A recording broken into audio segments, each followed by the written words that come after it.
Hi வணக்கம் friends. இது வந்து காசி விநாயகா மெஸ்ஸு அப்படின்னு சொல்லிட்டு இந்த காசி விநாயகா மெஸ்ஸில் வந்து 1994 முதல்ல சாப்பாட்டுக்கு வந்து ரோட்டில் நின்றோம்.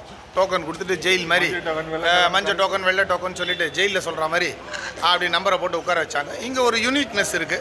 8ஆம் நம்பருக்கு அப்புறம் வந்து பார்த்திங்கன்னா 9ஆம் நம்பர் இருக்காது இந்த மெஸ்ஸில். ஏன் 9ஆம் நம்பர் இருக்காது அப்படின்னு சொன்னால் 9க்கு சாம்பார் போடு, 9க்கு சட்னியை போடுன்னுவாங்க. அதனால் வந்து 8 ஏன்னு போடுவாங்க. அது ஒரு யூனிக்னஸ்ஸு. ஒரு 20 வயசில் வரும்போது இந்த காசி விநாயகா அவசரம் ரோட்டில் நின்று சாப்பிட்ட காலம்லாம் போய் இன்றைக்கி ஒரு கிட்டத்தட்ட 31 வருஷம் கழித்து இந்த காசி விநாயகா மெஸ்ஸுக்கு வரும். இன்றைக்கும் அதே கூட்டம். இன்றைக்கும் எல்லோரும் ரோட்டுக்கோ இல்லை சாப்பாட்டுக்கோசரம் கையேந்தி நிற்கிறோம் டோக்கன் வாங்குறதுக்காக. 8A இருக்காது. ஆமாம், 8A இருக்கும், 9 இருக்காதுங்க. ஸோ இந்த காசி விநாயகர் ஒரே ஒரு மாற்றம் என்னன்னா, இப்போ ஜொமேட்டோவில் தராங்க. அந்த காலத்தில் 5 ரூபா சில்லறை இல்லைன்னா அங்கே ஒருத்தர் இருப்பார். அவர் தான் ஓனர் நினச்சிட்டு இருந்தோம் நாங்கள்லாம். ஆனால் அந்த ஓனர் கடைசியில் பார்த்தா அவரும் வேலைக்காரருன்னு எங்களுக்கு அப்புறமா தான் தெரிய வந்தது. என்ன பாவம், அவர் மறைஞ்சிட்டார். ஆனால் காசி விநாயகன் புழல் வந்து இன்னும் மறையாமல் இருக்குது.